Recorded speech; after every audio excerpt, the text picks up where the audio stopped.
So the 𝘃𝗶𝗀𝗲 boys have just arrived shortly after I had this one in the net, and it's a great way to start the session. Now I've got about 24 hours or so ahead of me, and to be honest, there's no particular agenda for the session. I'm just going to flit about. We're at Chigborough Fishery, there's a few lakes on the complex, and just try and catch as many carp as I can.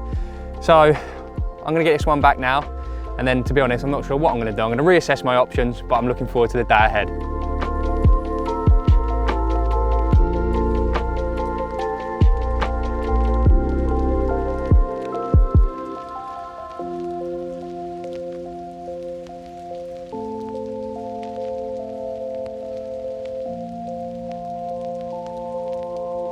Right, so I'm just going to have a little bit of a look at a few spots I baited this morning, because I'm not putting all my eggs in one basket as where I am now. That's the last thing I want to do.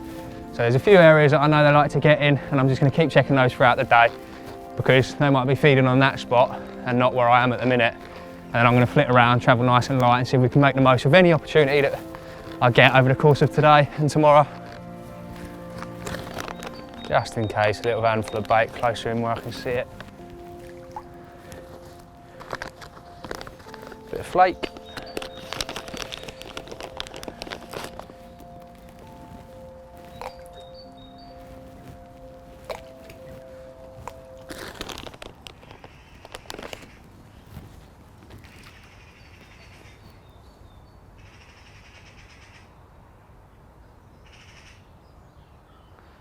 Well, if they start feeding on that, at least I know they're there, because I can actually see that bit there. But if you go any more than 6 foot out, visibility is terrible. It's only about half a foot, I'd say. This is all usually underwater, above water. This. Usually I can go stand on that island without having to go for a swim. It's another mirror, I can't believe it. Same rod's gone as before. I'm attached to one of the, I said rare mirrors to the other one. Go on. Yes, lovely. What a result that is. Same rod as before, shipped out over to those snags. Beautiful mirror. Oh, I'm so happy with that.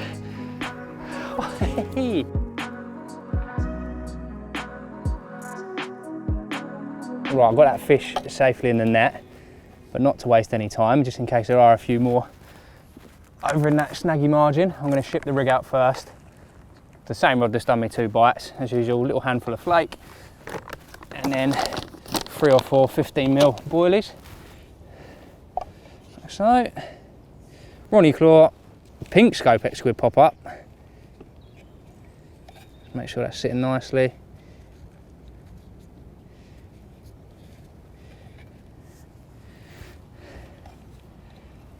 Out she goes. It's almost cheating using one of these. We've got a lovely wind going left to right as well, so it means I can perfectly drop it in that margin.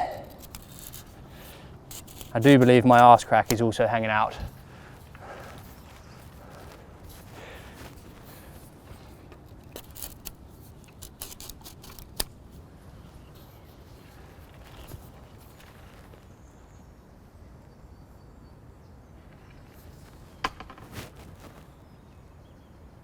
We'll realign that. Went a little bit right already. Into the kill zone.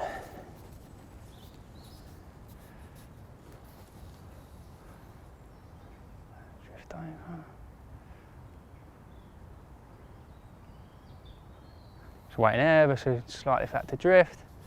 And I can see a spot right in now. Oh, that's lovely.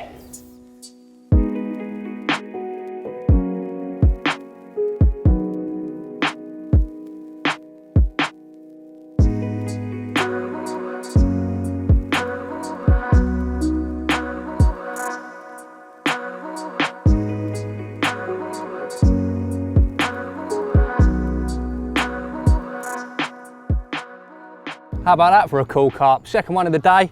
Literally just been for a walk to check a few spots that I'd baited earlier on this morning. Difficult to see, the water's so coloured. And I've been back in the swim for a few minutes or so, and that same rod was away again. And believe it or not, it's another mirror. There's not many of them in here. And yeah, it was a bit of a surprise. Lovely scales on him. And this session has got off to a brilliant start.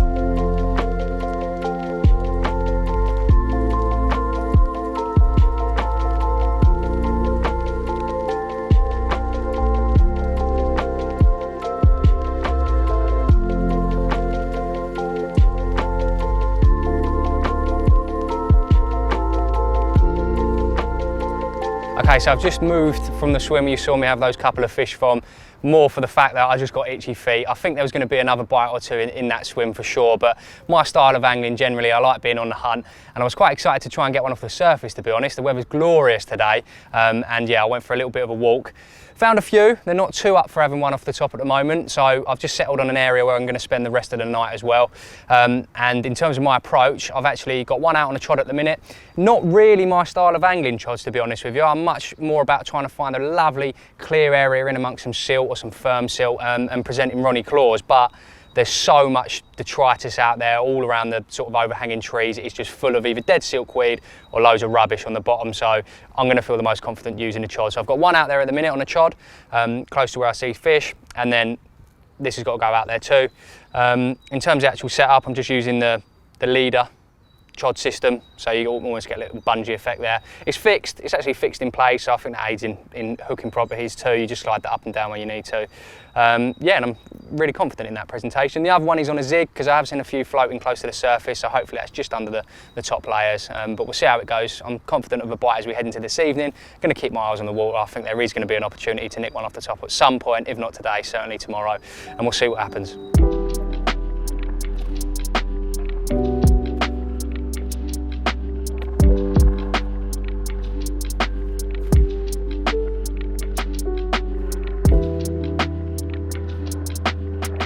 Right, I'm just reeling this rod in. I've been out a couple of hours or so now. Nothing's happened. So what I'm going to do is, it won't be too long before it's dark. I'm just going to get them where I want them for the night, so I'm comfortable in that way. That'll be my confidence sorted going into the evening. So I had a little bit of a lead about. It's very, very messy out there with dead weed, as I mentioned earlier. So there's a little bit of a deeper gully. So I'm going to try and flick this in there, present it over a bit where I think they're more likely to feed, and see what happens.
Well, it's been a productive 3 or 4 hours or so. I managed to get my first bite after that move yesterday, just before first light this morning. And yeah, it was a nice looking common. And then shortly after that, I had another bite. And just as I got up this morning, as that sun was breaking over the horizon, I had another quick 2 bites. So as it stands at the minute, you might be able to see behind me, I've got 2 in the net and a couple in the retainers too. So I'm gonna get those out and show you them. All pretty much of a similar size. One is a little bit bigger than the other, so I think I'll pop in on the scales and see if he is around the 20-pound mark. But yeah, it's been a very good morning's fishing. It certainly feels good to be back out on the bank. In terms of the tactics, all 3 rods went.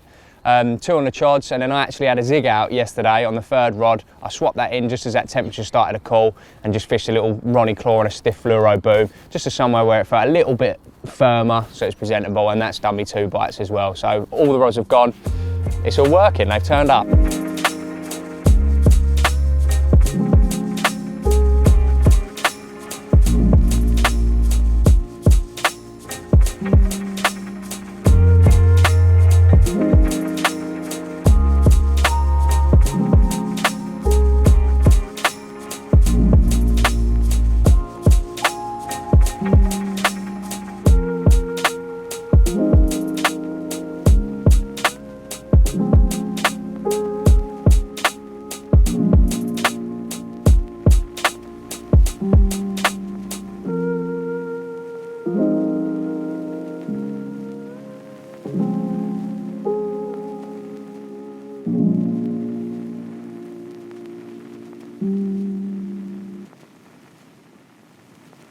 And there we go, that's the biggest of the 4 common carp I've had over the past 3 or 4 hours or so in the crazy feeding spell this morning. And yeah, it feels absolutely brilliant to be back out on the bank night fishing. Seeing the sun come up this morning, oh yeah, they've all just put a massive smile on my face. And this one, just a few ounces over the 20-pound mark, is certainly the pick of the bunch.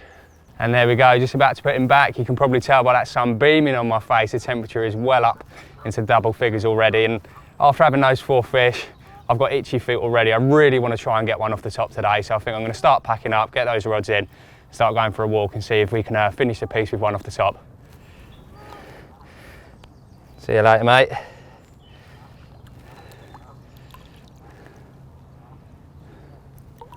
Lovely.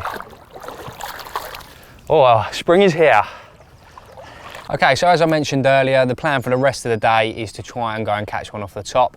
The sun is high in the sky now, and I don't think it's going to be long before it's touching 20 degrees, by far the hottest day of the year. So it'd be really nice to nick one off the top. Now, when it comes to my actual setup and how I fish on the surface, generally the first thing I opt for is free lining. This offers the most stealth, it's more subtle, but a lot of the time the carp are out of range for free lining methods, and you need a little bit of weight to help you get out there to where they might be swimming. So today, and I always adopt the rule of I'll use the smallest bulk machine I can get away with. So this is a 15-gram one that I'm going to be using today.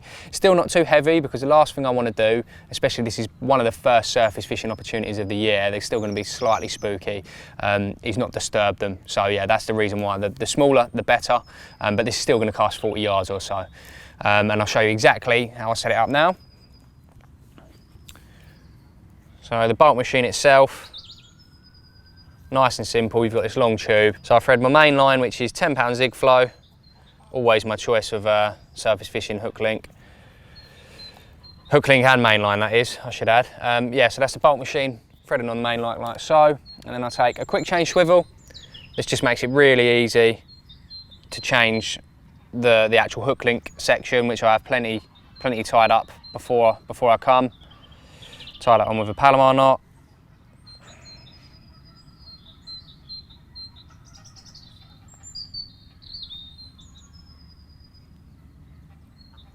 Nice in that.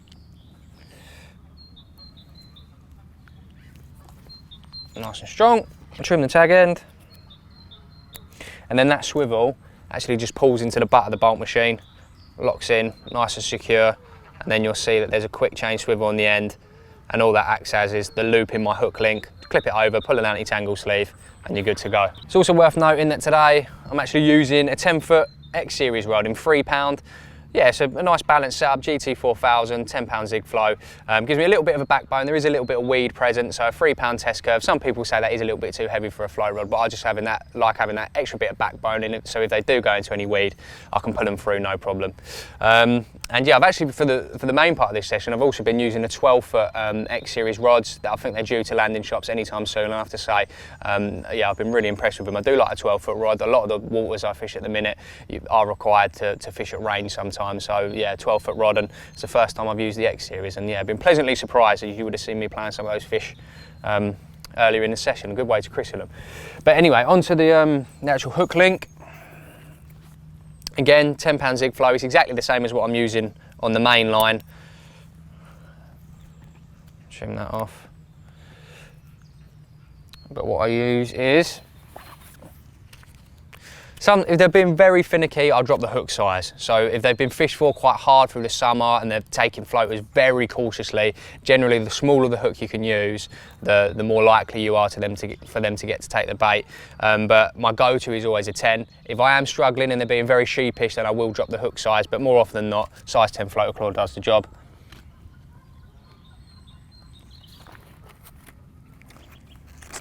Now in terms of the actually how I present a bait, I like to use a 12mm 𝘃𝗶𝗱𝗲 squid pop-up to imitate the slicker floaters that I'm using.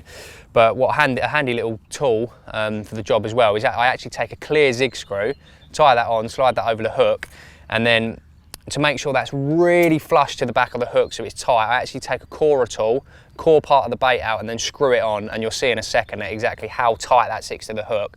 So when they're snatching at that bait on the surface, that hook point is aggressive, it catches hold straight away.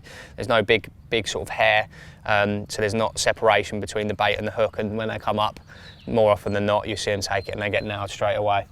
But that makes it easy as well because I can change my bait in seconds. Yeah, just screw another pop-up on. Okay, so all I've done there is just tie my size 10 floater claw onto the zig float, and then I've slid on a clear zig screw over the shank of the hook, and yeah, hopefully you can see that there. So that's all ready for a pop-up to be mounted. All I've got to do now, I generally like my hook links. I like them about 3 foot. I know some people like really long floater hook links, but to be honest, I haven't had too many problems with fish actually becoming scared of the bolt machine. Or like I find 3 foot is a nice distance between your hook bait and the float, and you can adjust it. If you can see they're being a little bit cautious of the float, obviously lengthen it. But I think you're just in more direct contact to when you actually, because you're visually striking the bait when you see them. I think that just acts quicker with a 3 foot hook link. XL anti-tangle sleeve. Again, this just keeps everything pushed away from the bolt machine during the cast. Eliminates tangles. Just keeps everything really neat. So I'll just slide that onto there. Figure of 8 loop, not in the other end.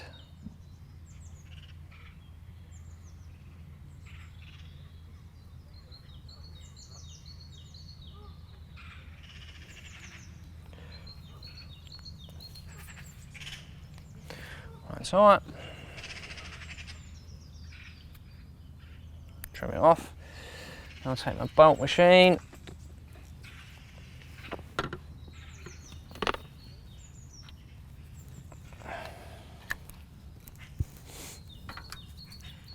So there's my bolt machine onto the main line. Clip the hook link over that quick change swivel. Pull the anti-tangle sleeve down.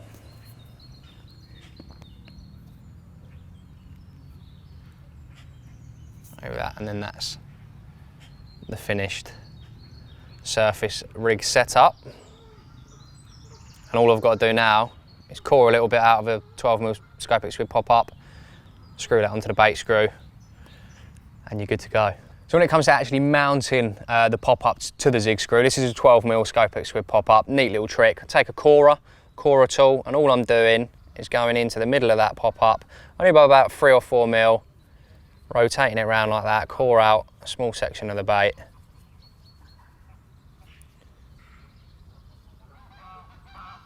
Pull that out like so. And all I've done is just create a little bit of a divot, so when I actually come to screwing it onto the back of the zig screw, where there's an ever tiny little lip on the zig screw, that just goes in the hole. Screw that down. And you end up with a pop-up that is just flush to the back of the zig screw. There's no separation, so when that carp comes up, it's going to catch hold straight away.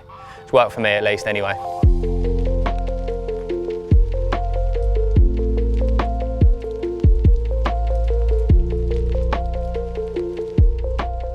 Right, so I've just had a little bit of a walk of all 3 of the lakes here at Chigborough, and I think catching one off the top is going to be very difficult. First of all, there's not actually many places I can slot in. It's the second day in which we're able to go night fishing, and the place has got really, really busy. And second of all, there's not many opportunities that I can actually see, and there's a few fish tucked right in some reeds. It's not really fishable to be able to hook them and land them safely. So unfortunately, even though I'd love to have ended up catching one off the top, I think we're going to have to call that time. But nonetheless, it's been a fantastic session. 6 fish, a couple of mirrors from the first lake, and then 4 lovely commons, including 2 𝘃𝗶𝗀𝗃 20-pounders as well. So it's been a good session. Nights are back. I'm looking forward to going again.